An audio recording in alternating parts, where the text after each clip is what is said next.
अस्सलाम वालेकुम। अच्छा जी, अब आप ऐसा करें कि बुक में आए, पेज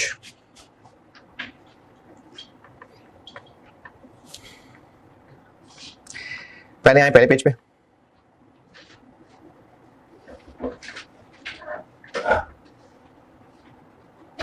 रिकॉग्निशन, पहला page current tax recognition. Point number 2 देखें, मैंने टेबल बनाया हुआ है। ये है जो पिछली क्लास में fair value through P&L, fair value through OCI वाला सवाल कराते हुए समझाया था कि वो आइटम्स जो हम OCI में लेके जाते हैं उन पे जो करंट टैक्स है वो भी OCI में जाएगा। और एक चीज जो भी बताई नहीं है वो कल वाली क्लास में लाऊंगा, IFRS 2 की। IFRS 2 में भी कहीं ना कहीं करंट टैक्स आएगा उन आइटम्स पे जो हम डायरेक्टली इक्विटी में लेके जाते हैं। ये दूसरा पॉइंट उसके लिए लिखा हुआ है।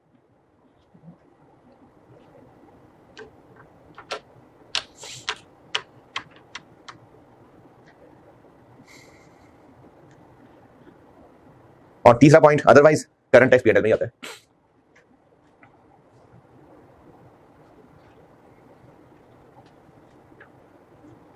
ये अभी पिछली क्लास में बताई थी बात। अच्छा, सेम बात मैंने डेफर्ड टैक्स में भी लिखी हुई है, तो उसके लिए आप आए पेज 6 पे। पेज 6 के एंड पे देखें, शायद ये बात आ रही हो। Deferred tax shall be recognised as follows, एक टेबल बनाया हुआ है बिल्कुल इसी तरह का। 6 के एंड पे है कि 7 के स्टार्ट पे, पता नहीं। 6 के एंड पे है, तो सेम बात लिखी हुई है जो भी पिछली क्लास में सिखा दी कि उन आइटम से रिलेटेड डेफर्ड टैक्स, जो आइटम्स हम OCI में ले जाते हैं तो डेफर्ड टैक्स भी OCI में जाएगा। वो आइटम्स जो हम डायरेक्टली इक्विटी में लेके जाते हैं, कन्वर्टेबल डेट अभी बताने लगा हूं, उसका डेफर्ड टैक्स भी इक्विटी में जाएगा, अदरवाइज P&L में जाएगा।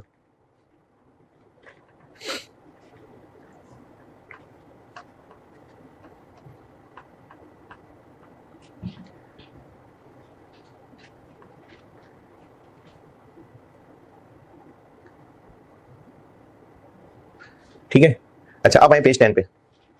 ये मैंने ना कुछ आइटम्स के ऊपर डिटेल डिस्कशन की हुई है अलग से, जिनमें से मैंने अभी आपको जो जो सिखाया बस वो पढ़ा देता हूँ।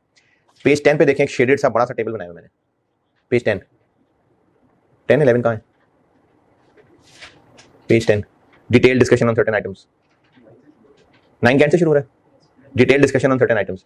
अच्छा, इसमें आगे चलते जाएं। पहले तो बिजनेस कॉम्बिनेशन पे मैंने काफी सारी अंग्रेजी लिखी हुई है, ये इंशाल्लाह कल आएगी बारी इसकी। फिर देखें assets carried at fair value, मिला? ये सारा पढ़ लें, सारा assets carried at fair value, ये मैं पिछली क्लास में आपको सारा बता चुका।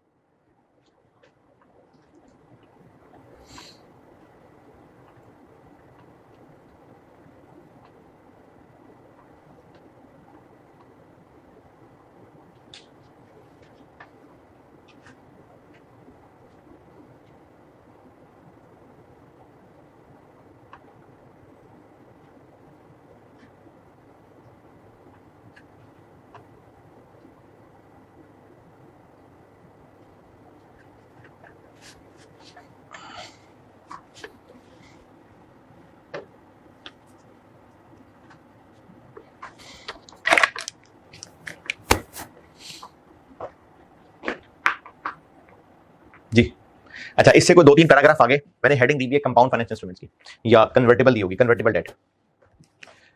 तो 2 पैराग्राफ इस पे भी लिखे हैं आगे नजर, पहले समझ लें। फाइनेंशियल इंस्ट्रूमेंट्स बहुत पुरानी बात है, वो कंसोलिडेशन से पहले की। कन्वर्टेबल डेट, अगर हमने कुछ डिबेंचर इशू किए हैं 400 मिलियन के और वो कन्वर्टेबल हैं, तो इसकी अकाउंटिंग का तरीका ये होता है कि जो कॉन्ट्रैक्चुअल कैश फ्लोज हैं, इग्नोरिंग कन्वर्जन, उनकी पीवी निकालते हैं मार्केट रेट पे। जो आंसर आता है मिसाल के तौर पे 330, इसको हम फाइनेंशियल लायबिलिटी बना लेते हैं और जो बाकी है वो हमारा इक्विटी कंपोनेंट बन जाता है। ये कंपाउंड फाइनेंशियल इंस्ट्रूमेंट्स पढ़ाया था, मेरा ख्याल है कुछ 60 लेक्चर पुरानी बात है। और अगर इनिशियल एंट्री करें तो कैश डेबिट 400, फाइनेंशियल लायबिलिटी 330 और इक्विटी कंपोनेंट 70।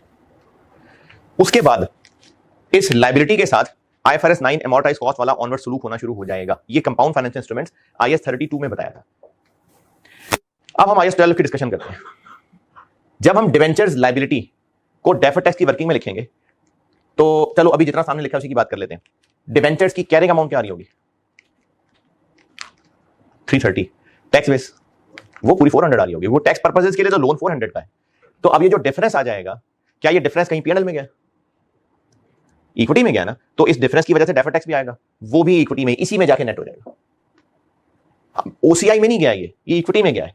तो वो जो कन्वर्टेबल की इनिशियल रिकॉग्निशन पे ही हम इक्विटी कंपोनेंट बना लेते हैं, तो हम उस दिन हमारे और टैक्स वालों में उसी दिन रास्ते जुदा हो जाते हैं। हम लायबिलिटी 330 से आगे तक पहुंचाना शुरू करते हैं, टैक्स वाले 400 से चलाते हैं। तो वो जो इसमें 70 का डिफरेंस आ गया इस इक्विटी आइटम की वजह से, तो उसका डेफर्ड टैक्स भी इक्विटी आइटम ही को जाके खाएगा। तो पिछले लेक्चर वाली बात, हम इस एंट्री में 70 की बजाय इसको नेट ऑफ टैक्स लिखेंगे और साथ ही डेफर्ड टैक्स क्रेडिट करते हैं। ये इस कन्वर्टेबल डेट में लिखा हुआ है और आप ये अंग्रेजी पढ़ के तो प्रैक्टिस क्वेश्चन 11 जबानी जबानी देख लें।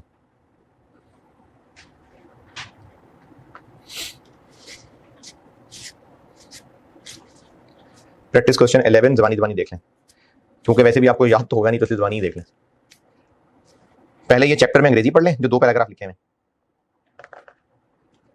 और प्रैक्टिस क्वेश्चन 11 सारा जबानी जबानी देख लें सोल्यूशन।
हाँ जी, प्रैक्टिस क्वेश्चन 11। ओके, अच्छा जी, अब आपको मैं बताता हूँ।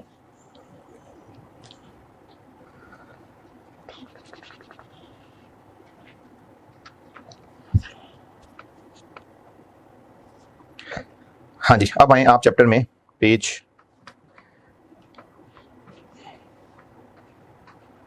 6 पे, पेज 6।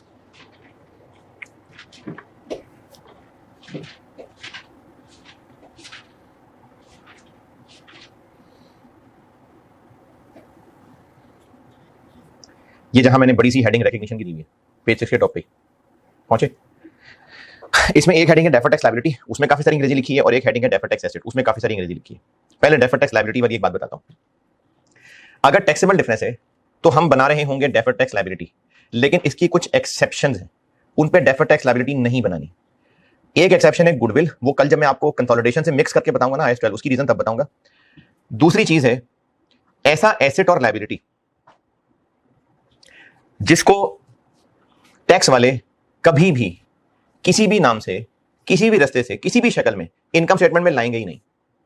मिसाल के तौर पे, अगर हमने बिजनेस के लिए एक गाड़ी खरीदी, ये जो except to the extent that deferred tax liability arises from, number A goodwill, ये कल बताऊंगा।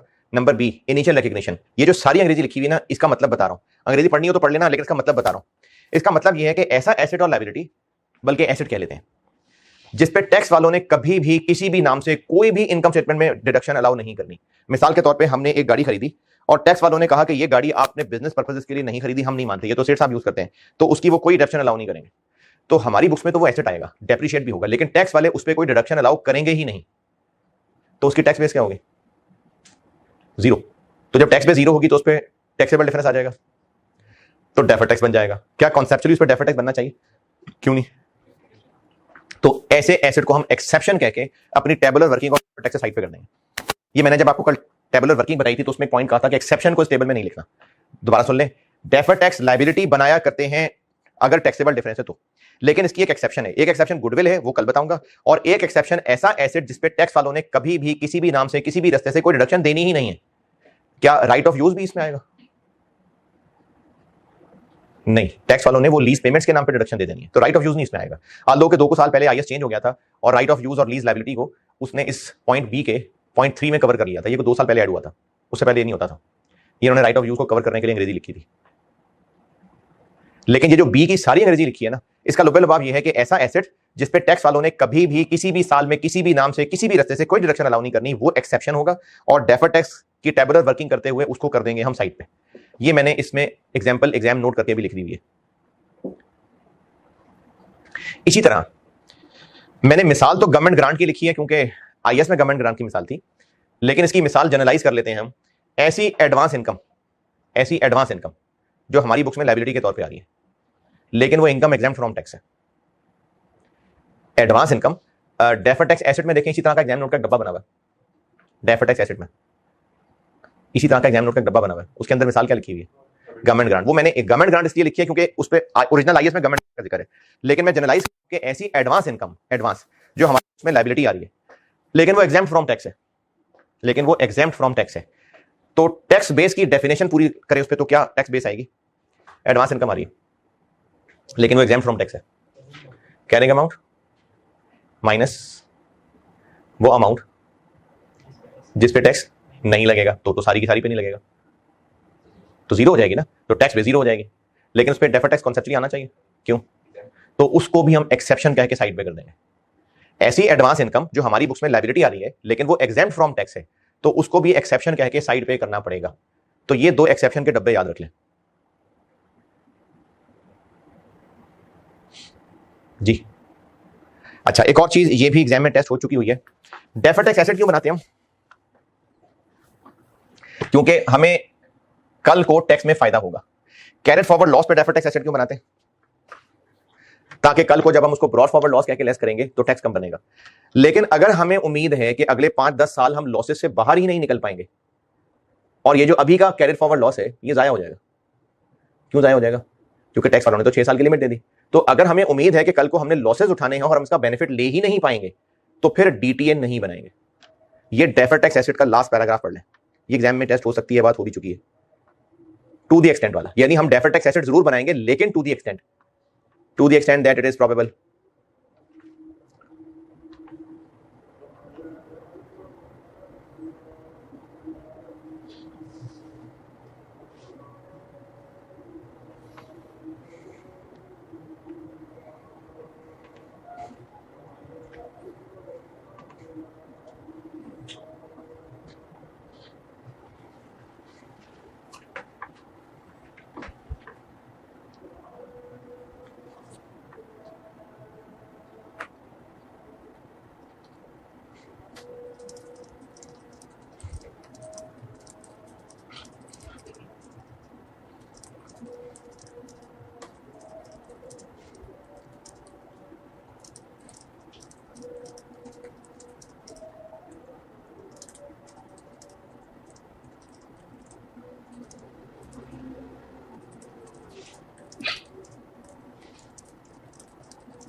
जी पढ़ा?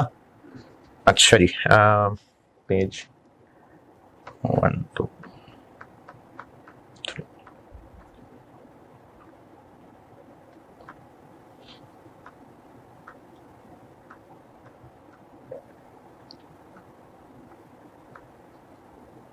ठीक है, पेज 12 पे आ जाए। पेज 12। अब मैं चूंकि डिस्क्लोजर की तरफ ले जाने लगा हूं, अब इसमें ना थोड़ी सी चीजें सीफैब लेवल की रह गई, यानी आईएफआरएस 2 और मेनली आईएफआरएस 2 और कंसोलिडेशन, वो कल बताऊंगा। तो मैं आपको ना डिस्क्लोजर की तरफ ले जा रहा हूं। तो पेज 12 पे एक बार जरा फिर एक रिकैप देख लें, जो हम कल परसों से करते आ रहे हैं और जो आज बता दिया। ये वही टेबुलर वर्किंग जो डेफर्ड टैक्स की बना रहे होते हैं हम। इसके देखिए एग्जाम नोट्स में, टिप्स में सबसे आखिरी वाली चीज, जो एक्सेप्शन वाली आइटम है वो भी हम टेबल में नहीं लिखेंगे। और ये जो आखिर में डीटीए का टी अकाउंट बनाया हुआ है, ये वही अब सब कुछ बताने के बाद अब ये शक्ल बन गई उसकी। बीडीसीडी आ रहा होगा, कोई ओसीआई आइटम है तो उस पर टैक्स आ रहा होगा, कोई इक्विटी में डायरेक्टली जाना है जैसे कन्वर्टेबल का था तो उसका टैक्स आ रहा होगा, या आईएफआरएस 2 पढ़ा दूंगा तो वो भी डायरेक्टली इक्विटी में जाना होगा। और फिर बैलेंसिंग फिगर किया करेंगे तो deferred tax expense for the year आएगा। ठीक है, चलें अब डिस्क्लोजर की तरफ आते हैं। सीफैप में ना ये दो ही टॉपिक, एक ही टॉपिक है आईएस 12 जिसका नोट टेस्ट होता है, वरना नोट्स टेस्ट होते हैं कैफ में। ये मैं सामने स्क्रीन पे दिखाता हूं।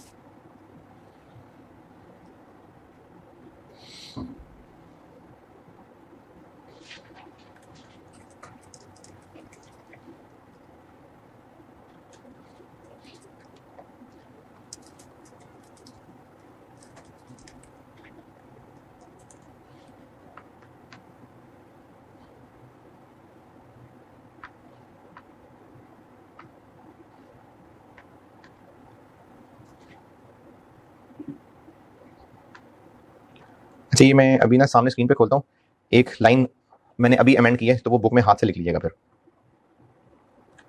मैं लिखता हूँ, अभी खोलता हूँ।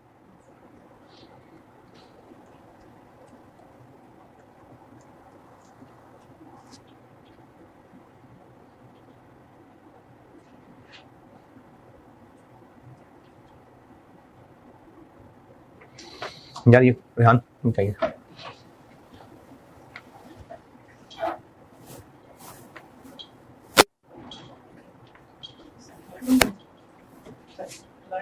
हाँ, ये प्रोजेक्ट खोलना है ना।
ये वही टॉपिक है जिसका ना नोट टेस्ट होता है। तो इसके होते हैं 2 नोट्स।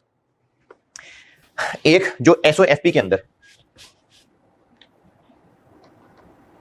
ये जो डेफर्ड टैक्स लायबिलिटी या डेफर्ड टैक्स एसेट है ना, इसने एसओएफपी में जाना है, और ये एसओएफपी में नॉन करंट में आता है। डीटीएल है तो नॉन करंट लायबिलिटीज में आएगा, डीटीए है तो नॉन करंट एसेट्स में आएगा। कंसोलिडेशन के कुछ सवालों में भी देखा था आपने। एक इसका नोट होता है और एक डिस्क्लोजर बनता है वो जो इनकम स्टेटमेंट के अंदर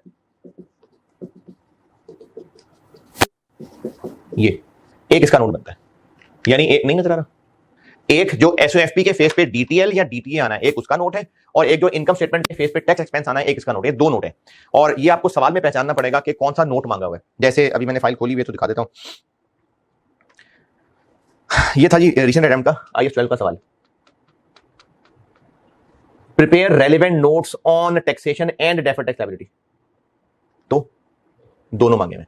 अगर कहता प्रिपेयर नोट ऑन टैक्सेशन तो टैक्स एक्सपेंस वाला, नोट ऑन डेफर्ड टैक्स तो डेफर्ड टैक्स लायबिलिटी वाला। 2 नोट हैं, एक एसओएफपी की आइटम है यानी डीटीएल और डीटीए, और एक इनकम स्टेटमेंट में टैक्स एक्सपेंस है। आपको सवाल से देखना पड़ेगा कि वो कौन सा वाला नोट मांग रहा है। इसमें दोनों मांगे हुए हैं। जो टैक्स या टैक्सेशन के नाम से नोट है वो एक्सपेंस वाला नोट है, और जो डेफर्ड टैक्स के नाम से है वर्ड डेफर्ड आ जाए तो वो फिर बैलेंस शीट आइटम का नोट है। ठीक है, 2 अलग अलग नोट्स हैं ये मैं आपको। और आईएएस में तो सिर्फ ये कहा हुआ है कि नोट्स में क्या क्या डिस्क्लोज करना है। उसकी जो शक्ल है मुख्तलिफ कंपनीज को सामने रखते हुए, ये मैंने 2 नोट्स के फॉर्मेट बनाए हुए हैं। पहले ये देख लें डेफर्ड टैक्स वाला नोट, ये बहुत आसान है। हमने जो डेफर्ड टैक्स की वर्किंग की होती है ना, जो कल से कर रहे हैं टेबुलर वर्किंग, उसमें हमने सारी लाइनें एक एक करके लिखी हुई हैं एसेट्स लायबिलिटीज। किसी पे पॉजिटिव आंसर आ रहा है, किसी पे नेगेटिव आ रहा है। हमने डेफर्ड टैक्स का नोट कह के उन्हीं सारी लाइनों को 2 हिस्सों में बांट देना है। पॉजिटिव वालों को अलग कर देना है, नेगेटिव वालों को अलग कर देना। ये वही काम है जो हमारी टेबुलर वर्किंग में कर रहे होते हैं। इधर ये जो कल से अब तक वर्किंग कर रहे हैं, किसी पे पॉजिटिव किसी पे नेगेटिव आ रहा है ना, तो जो पॉजिटिव आ रहे हैं उनको अलग कर लेते हैं, जो नेगेटिव आ रहे हैं उनको अलग कर लेते हैं। क्योंकि पॉजिटिव वाले को हम डीटीएल कह रहे हैं और नेगेटिव वाले को डीटीए कह रहे हैं। यही नाम जो हमने वर्किंग में लिखे हुए, PPE, right of use, investment, lease liability, जो भी नाम लिखे हुए उनमें जिस जिस पे यहां पॉजिटिव फिगर बन रही है वो अलग, और जिस पे नेगेटिव बन रही है वो अलग। और चूंकि हम नोट बना रहे हैं तो तमीज से हेडिंग्स आ जाएंगे। Deferred tax comprises of deferred tax liability, इसमें वो लाइनें लिखनी है जिन पे हम एंड पॉजिटिव बना रहे हैं, और इनमें वो लाइनें लिखनी है जिन पे हम एंड नेगेटिव बना रहे हैं। इस साल वाली फिगर्स भी, पिछले साल वाली फिगर्स भी। साल के दौरान डेफर्ड टैक्स अभी जो पिछली और इस क्लास में सिखाया, एक तो ओसीआई आइटम्स पे अराइज हो रहा है जो हम ओसीआई की एंट्री करते हुए लिख देते हैं, एक वो कन्वर्टेबल डेट के ऊपर आ रहा है जो एंट्री करते हुए लिख देंगे, और फिर फाइनली सबसे आखिरी काम क्या हो रहा है, पी&एल जो बैलेंसिंग करके निकल रहा है। ये वो दोनों तीन चीजें, और ये हम सवाल के अंदर जब डिस्क्लोजर मांगा हुआ है तो ये वाला कॉलम हम बैलेंसिंग निकाला करेंगे। ये आप अपनी बुक में लिख लेना, ये कॉलम हम बैलेंसिंग निकाला करेंगे। इस साल की वर्किंग से ये फिगर्स उठा के लिखेंगे, पिछले साल की वर्किंग भी शायद करनी पड़ेगी, तभी सवाल में पूछा होगा। तो ये फिगर्स पिछले साल की वर्किंग से उठा के लिखेंगे। फिगर्स कहां से मिलेंगे? जो इस साल में अगर कोई ओसीआई आइटम या वो इक्विटी आइटम राइज हुई होगी तो, और फिर ये कॉलम हमारा बैलेंसिंग फिगर होगा। ये डेफर्ड टैक्स का नोट है। अगर आपसे डेफर्ड टैक्स का नोट मांगा गया तो ये नोट है। ये देख लें, फाइल खोली हुई है तो ये देख लें, ये रीसेंट अटेम्प्ट का, ये देखें डेफर्ड टैक्स का नोट बनाया मैंने। इतनी तमीज से नहीं बनाया था, वो तो मैंने ज्यादा तमीज से बनाया है, तो आप ज्यादा तमीज से ही बनाए, लेकिन ओपनिंग ओसीआई और पीएनएल, ये डेफर्ड टैक्स का नोट है। अगर डेफर्ड टैक्स का नोट मांगा हो तो ये है। फिगर कहां से मिलेंगी? हमें वर्किंग से फिगर्स मिलेंगी। और नोट को लिखने के बाद ये पीएनएल वाला कॉलम हर लाइन का बैलेंसिंग है।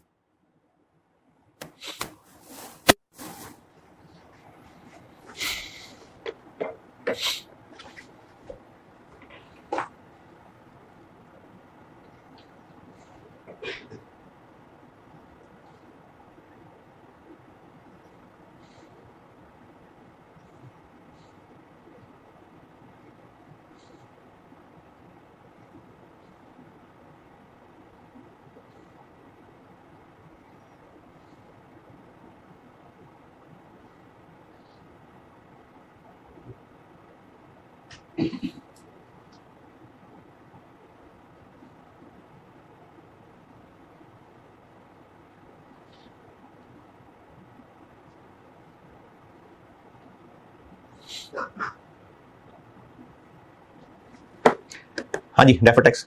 अच्छा, अब टैक्सेशन का नोट देखें, ये थोड़ा सा गहरा है और इसमें ना कॉन्सेप्ट समझना बड़ा जरूरी है, क्योंकि मैंने अपनी तरफ से कुछ लाइनें तो लिख दी हैं, लेकिन हो सकता है एग्जाम, मैंने अब तक के पास पेपर्स या जबानी सोच सोच के लाइनें लिख दी हैं, लेकिन हो सकता है कोई ऐसी चीज आ जाए जो कॉन्सेप्चुअली हैंडल करनी पड़े और वो मैं इसमें ना लिख पाया हूं, इसलिए इनका कॉन्सेप्ट जानना बड़ा जरूरी है।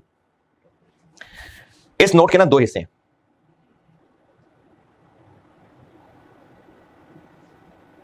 स्टिल रीडेबल है कि नहीं? रेहान, इसमें देखो पढ़ा जा रहा हो।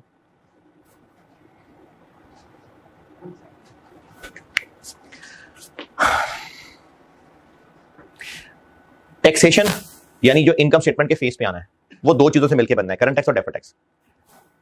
करंट टैक्स और डेफर्ड टैक्स, ये जो करंट टैक्स, अच्छा आपके पास किताब होना तो आप ये ऑपरेशन कर लें किताब के साथ, जो मैं बोर्ड पे करने लगा।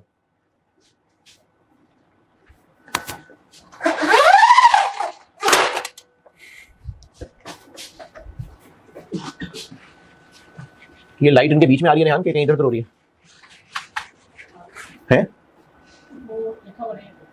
यानी इससे परे पर है ना लाइट? ठीक है, ये अपनी किताब पे कर लीजिएगा काम। अच्छा, एक तो किताब में एक लाइन और लिख लें, ये मैंने किताब छपाने के बाद ध्यान किया था, मैंने benefit arising from previously unrecognised DTA लिखा हुआ किताब में, उससे ऊपर एक ये लाइन और ऐड कर लें, और ऊपर खैर क्या करेंगे आप लाइन लगा के साइड पे लिख लें, amount of DTA not recognised in current year, ये भी लिख लें।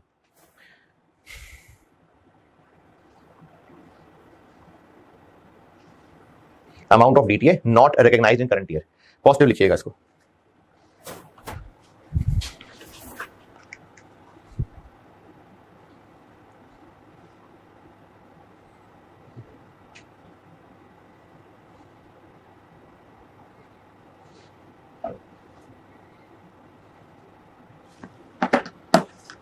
हाँ जी, लिखा। ये वो फिगर है जो हम करंट टैक्स की वर्किंग से निकाल रहे होते हैं।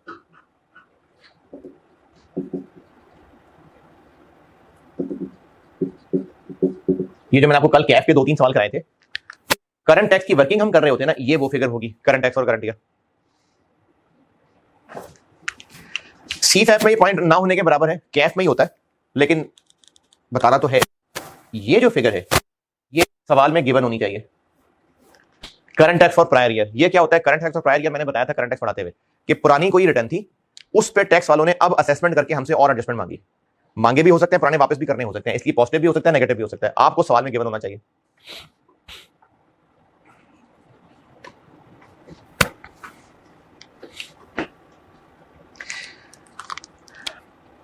और ये दोनों एक ही चीज है, यानी ये मैंने इधर स्टैटिक लगाया है, लेकिन ये कैफ की चीज है, ये इस पे ज्यादा टेंशन ना लेना। फॉर प्रायर ईयर या तो इस डब्बे में आएगा या इस डब्बे में आएगा।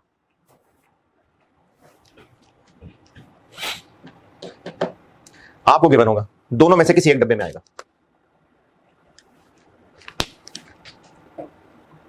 करंट टैक्स के डब्बे का टोटल, ये जो अब तक हम 2-3 सवालों में deferred tax expense for the year निकालना सीखे हैं ना, वो ये वाली फिगर है।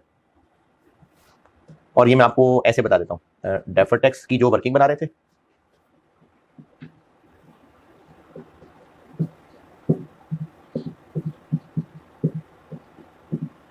ये जो बैलेंसिंग फिगर टैक्स एक्सपेंस निकाला है ना, ये अब तक सवालों में जो निकाल रहे थे, ये वो फिगर है जो इस डब्बे के बाहर आ रही है। ये अभी जो पिछले 2-4 सवालों के अंदर deferred tax expense for the year है, वो इस डब्बे का टोटल होगा।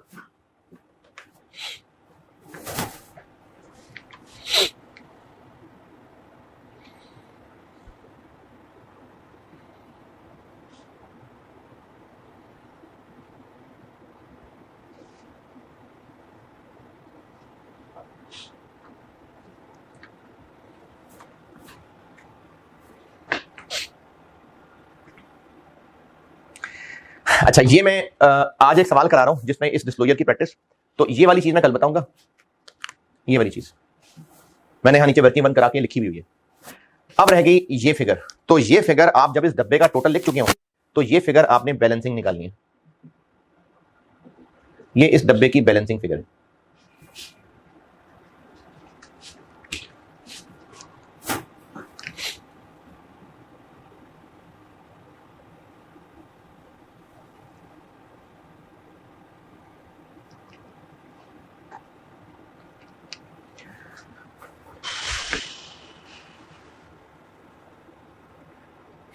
हाँ भाई, ये नक्शे बना लिए तो मैं आगे चलूं।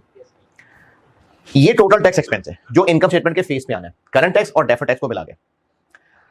एक हिस्सा ये कंप्लीट हो गया, टैक्सेशन के नोट का एक हिस्सा ये हो गया मुकम्मल। अब हमने इस फिगर की एक रिकंसिलिएशन बनानी है, जिसको रिकंसिलिएशन भी कह सकते हैं और relationship between accounting profit and tax expense भी कह सकते हैं। ये एक रिकंसिलिएशन टाइप चीज है। इस रिकंसिलिएशन टाइप चीज क्या स्टार्ट होगा पीबीटी से, पीबीटी यहां लिखेंगे, इस पीबीटी के ऊपर एप्लीकेबल टैक्स रेट लगाएंगे और ये रिकंसिलिएशन स्टार्ट हो जाएगी। पीबीटी लिखकर डबल लाइन लगा दी और इसके ऊपर टैक्स रेट लगाया और हमारी ये रिकंसिलिएशन ये स्टार्ट हो गई। इसमें कुछ प्लस माइनस करते हुए, अब स्क्रीन हटा लिया ना, तो इसके ऊपर एक फिगर आ रही है इधर आपकी किताब में, इसका सबसे एंड पे एक टोटल आ रहा है, ये इधर है, ये ब्राउन पट्टी के ऊपर आ रहा है, वरना ये है, ये इससे मैच हो जाएगा। अगर ये रिकंसिलिएशन सही बना ली तो ये इसके बराबर आना चाहिए। ये हमारी रिकंसिलिएशन का एक क्रॉस चेक हो जाएगा कि ये इसके बराबर आना चाहिए। ये इधर जो एंड आंसर आ रहा है इसकी बात कर रहा हूं, ये इसके बराबर आएगा तो रिकंसिलिएशन टैली हो गई। करंट टैक्स का डब्बा, डेफर्ड टैक्स का डब्बा, इसका टोटल टैक्स एक्सपेंस बना। फिर हमने एक रिकंसिलिएशन स्टार्ट की, पीबीटी लिखा, डबल लाइन लगा दी, पीबीटी पे टैक्स रेट लगाया, ये फिगर आई। अब इसमें जो भी प्लस माइनस करना है, इसका जो इधर आंसर आएगा ये इससे मैच होना चाहिए। ये इधर से लाइन उठाई है मैंने।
जी इतने नक्शे बनाए।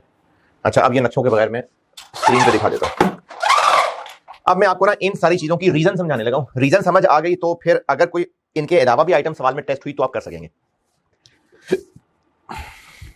ये फिगर कैसे निकली? करंट और deferred tax for the year को ऐड करके पीबीटी पे टैक्स रेट लगा के ये इसके बराबर आइडियली स्पीकिंग आना चाहिए था कि नहीं? हाँ आना चाहिए था। क्यों आना चाहिए था? डेफर्ड टैक्स जब मैंने बल्कि आईएस 12 जब पहले दिन शुरू किया था तब बताया था कि करंट टैक्स टैक्स प्रॉफिट पे लगता है और अकाउंटिंग प्रॉफिट और टैक्स प्रॉफिट। मैंने सबसे पहले दिन एक नक्शा बनाया था, देखें जरा, सबसे पहले दिन जब आईएस 12 शुरू किया था, अगर नोट किया वो सारा कुछ इधर खड़े होकर मैंने यहां बहुत कुछ बनाया था। इस साइड पे बहुत सारी लाइनें इधर उधर निकाली थी, अकाउंटिंग प्रॉफिट, टैक्स प्रॉफिट, फिर टैक्स प्रॉफिट पे मैंने रेट लगा के उसको करंट टैक्स कहा था। फिर डिफरेंसेस की मैंने दो शाखें बनाई थी।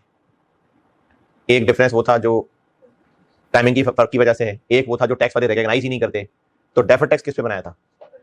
जो टाइमिंग के ऊपर है। ये मैंने लेक्चर के पहले वाले बिल्कुल आईएस 12 के पहले लेक्चर में ये काम किया था। अगर ये पिछले सेशन वाले तो उसमें नहीं बनाया था इस तरह, ये इस दफा वाले में बनाया था। हाँ जी मिला। उसमें देखिए अगर डिफरेंसेस की जो मैंने दो शाखें बनाई थी, एक वो थे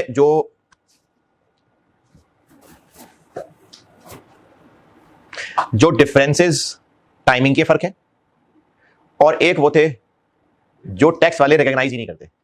अगर वो आइटम्स हो ही ना जो टैक्स वाले रिकॉग्नाइज नहीं करते, जो कि मैंने 4 एग्जांपल्स बताई थी जब डेफर्ड टैक्स सिखाया था, उन 4 में से पहली 3 में से कोई भी चेक कर लें, पीबीटी पे टैक्स रेट लगाएं तो आंसर कितना आ रहा है? जो मैंने आपको 4 एग्जांपल्स लेकर डेफर्ड टैक्स सिखाया था, उन 4 में से पहली 3 कोई भी मिसाल, कोई भी ईयर, पीबीटी पे टैक्स रेट लगा के चेक करें।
जी कितना आंसर आ रहा है? करंट डेफर्ड का टोटल आ रहा है। क्यों हो रहा है ऐसा? क्योंकि टैक्स प्रॉफिट पे रेट लगाया तो करंट टैक्स आ गया, और अकाउंटिंग प्रॉफिट और टैक्स प्रॉफिट में जो फर्क था उस फर्क पे रेट लगाया तो डेफर्ड टैक्स आ गया। तो हमने जब करंट टैक्स और डेफर्ड टैक्स को मिलाया तो टेक्निकली वही आंसर आना चाहिए जो पीबीटी पे टैक्स रेट लगाने से आ रहा है। इसीलिए ये कॉन्सेप्चुअल रिकंसिलिएशन बनी हुई। इस पे रेट लगाते हैं और ये एक फिगर आती है। अगर ये इसके बराबर नहीं आ रहा तो क्या वजह हो सकती है? कि जो अकाउंटिंग प्रॉफिट और टैक्स प्रॉफिट में फर्क थे उन सब पे डेफर्ड टैक्स नहीं बना, ये वजह हो सकती है। और एक और वजह यह हो सकती है कि total tax expense for the year निकालते हुए कुछ ऐसे मसले भी शामिल हुए हैं जो पुराने सालों से रिलेटेड है। क्या वो पीबीटी पे रेट लगाने से कवर हो सकते थे? क्यों? क्योंकि पीबीटी तो फॉर द ईयर है। तो कुछ ऐसे रीजंस को यहां प्लस माइनस करके साबित करना कि देखा यही मसले थे, अगर इसमें हम वो चीजें एडजस्ट कर दें तो देखो बराबर आ रहा है। तो ये इस रिकंसिलिएशन का कॉन्सेप्ट है। अब वो मसले क्या हो सकते हैं? एक तो ये हो सकता है, ये क्या है, जब ये है ही पुराने साल की एडजस्टमेंट तो पीबीटी पे टैक्स रेट लगाने से कैसे आ जानी थी? तो इसलिए हमने जो फिगर ऊपर लिखी हुई है उसको एज इट इज यहां दोबारा लिखना पड़ता है,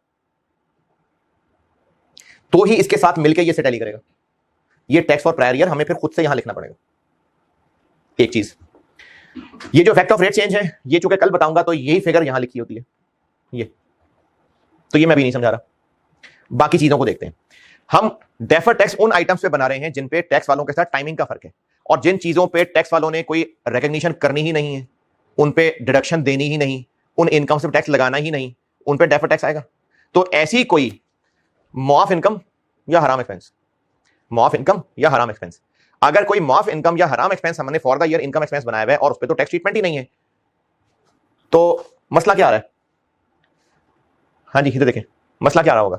अगर कोई मुआफ इनकम है तो वो हमने अदर इनकम बनाई हुई है, इसके अंदर शामिल है, इस पे टैक्स रेट लगाया तो उस पे भी टैक्स लग गया, जबकि असल में इस पे टैक्स लगा, तो इसलिए रेट लगा के वो माइनस कर देंगे। इसी तरह कोई हराम एक्सपेंस है, हमने तो एक्सपेंस बनाया हुआ है, हमारा प्रॉफिट कम आ रहा है, उस कम प्रॉफिट पे टैक्स रेट लगा तो उसकी भी बचत आ गई, जबकि वो तो टैक्स वालों की नजर में हराम है, तो वो हमें ऐड बैक करना पड़ेगा। किधर गया ये और ये, इनकम पे टैक्स रेट लगा के लेस कर दिया, एक्सपेंस पे टैक्स रेट लगा के ऐड कर दिया।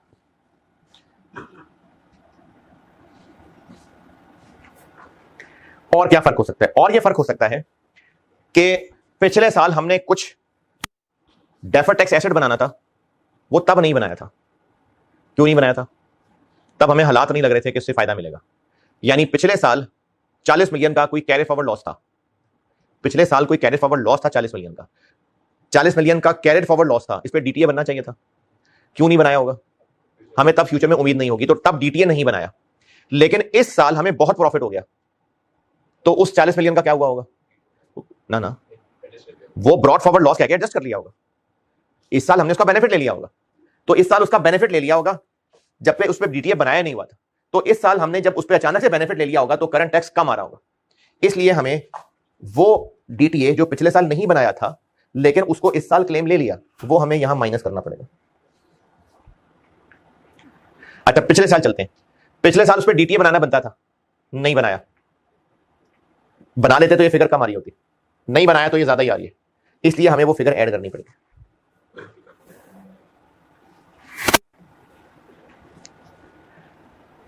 लास्ट चीज, अगर कोई इनकम ऐसी है जिसपे कोई डिफरेंट टैक्स रेट लग रहा है, जैसे कल वाले सवाल में डिविडेंड के ऊपर टैक्स रेट और था, इंटरेस्ट इनकम पे टैक्स रेट और था, अगर कोई आइटम ऐसी है जिसपे हमने करंट या डेफर्ड टैक्स का जो रेट लगाया हुआ है वो इस नॉर्मल टैक्स रेट से डिफरेंट है,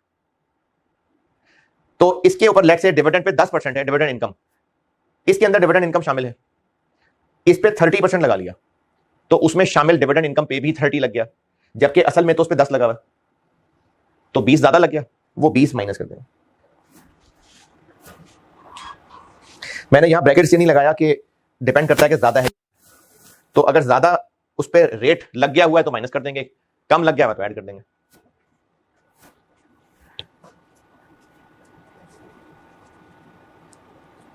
तो इस एरिया का लॉजिकल रीजन ये है कि ये वो अमाउंट्स हैं जो पीबीटी पे टैक्स रेट लगाने से ऑटोमेटिकली कवर्ड होकर इससे मैच नहीं होनी।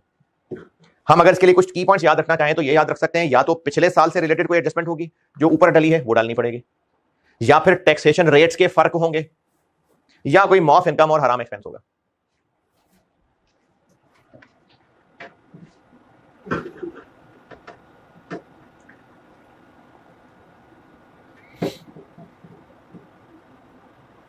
अच्छा चूंकि मैं उस सवाल का डेफर्ड टैक्स भी कल खुद निकाल चुका और परसों खुद उसका करंट टैक्स निकाला था, तो इसलिए मैंने आपको यहीं से वो दिखाता हूं। एक प्रैक्टिस क्वेश्चन 4 था, 3 था, 3 प्रैक्टिस क्वेश्चन 3, ये वाला प्रैक्टिस क्वेश्चन 3, इसका मैंने परसों कहीं खुद करंट टैक्स सॉल्व किया था बोर्ड पे और कल खुद इसका डेफर्ड टैक्स सॉल्व किया था। चूंकि मैं कर चुका हुआ था तो मैं उसी को यहां जबानी दिखा देता हूं। इस सवाल की रिक्वायरमेंट असली वाली थी प्रैक्टिस क्वेश्चन 3। अच्छा आप लिख लें जो लिखना पहले, वो अगर कुछ लिख रहे हैं तो पहले लिख लें।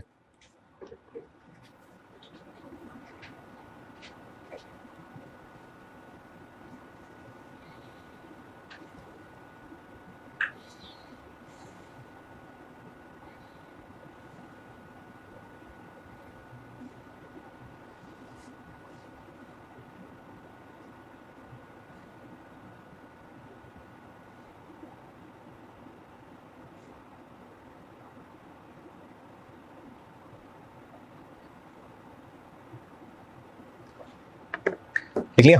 अच्छा ये एक सवाल था प्रैक्टिस क्वेश्चन 3, इसका मैंने परसों करंट टैक्स निकाला था, कल इसका डेफर्ड टैक्स निकाला था, और इसकी असल रिक्वायरमेंट देखें क्या है, टैक्सेशन का नोट है, टैक्सेशन का नोट। चूंकि मैं ये दोनों चीजें कैलकुलेट कर चुका हुआ हूं इसलिए मैं इसको सोल्यूशन से ही दिखा रहा हूं।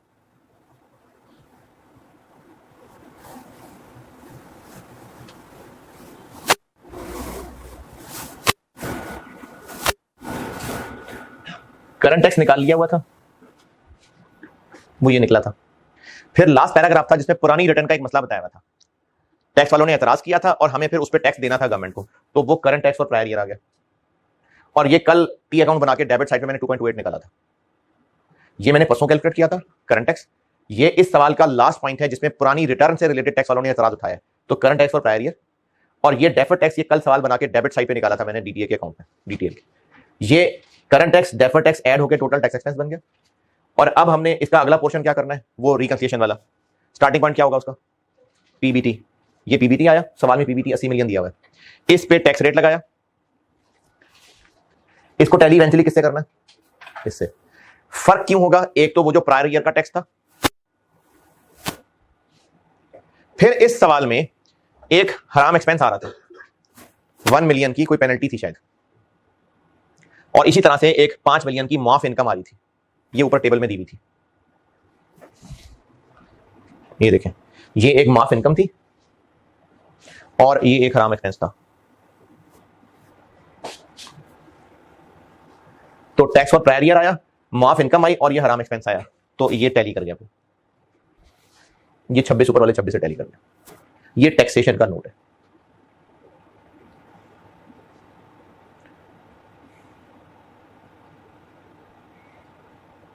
हाँ जी,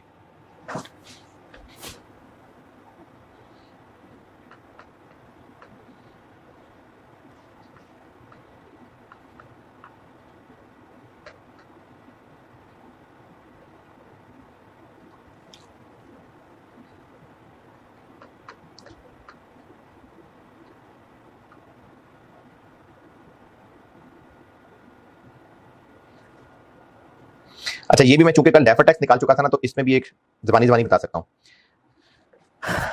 5 मिलियन की डोनेशंस थी जो टैक्स वालों ने अलाउ नहीं करनी थी, हराम एक्सपेंस, ये रिकंसिलिएशन में आएगा। फिर उसके अलावा बाकी सब पे नॉर्मल टैक्स रेट 30% लग रहा था, लेकिन जो डिविडेंड इनकम थी उसमें 10% लग रहा था, तो जो 20 ज्यादा लग गया, ये वो 20 लगा के लेस कर दिया। एक एग्जाम्प्ट इनकम थी उसमें और ये वो हराम एक्सपेंस था, तो ये टैक्सेशन का नोट होता है।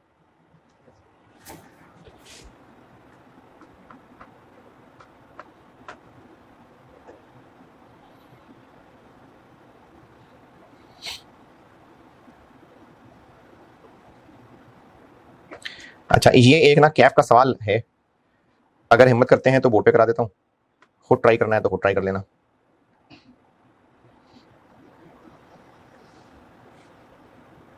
हाँ जी, है नहीं आप बताएं, मैं तो कर देता हूँ बोर्ड पे। हाँ भाई जवान, पहले किया कभी?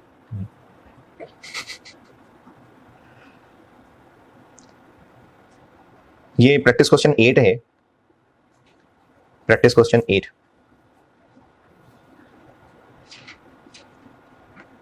अच्छा ये जो गिनती के इतने से लोग रह गए, करेंगे तो मैं दूंगा, नहीं तो मैं बोर्ड पे करूंगा। क्या ये पार्ट ए पार्ट बी दोनों रिक्वायर्ड है? पार्ट बी में दोनों साल का डेफर्ड टैक्स निकालना है और पार्ट ए में टैक्स का नोट बनाना है। इसमें एक ये जो पिछली क्लास में बताया था investment fair value through OCI वाली, ये वो पॉइंट आ गया इसके अंदर एक, और बाकी फिर जैसे 2 दिन से कर रहे हैं वैसा ही है। चलिए अगर आप ये कल कराते हैं तो मैं पहले इसकी डिस्कशन करके फिर सीफैप की नई चीजें बता के और फिर सीफैप के पास पेपर के साथ कराता हूँ। ठीक है, अल्लाह हाफिज।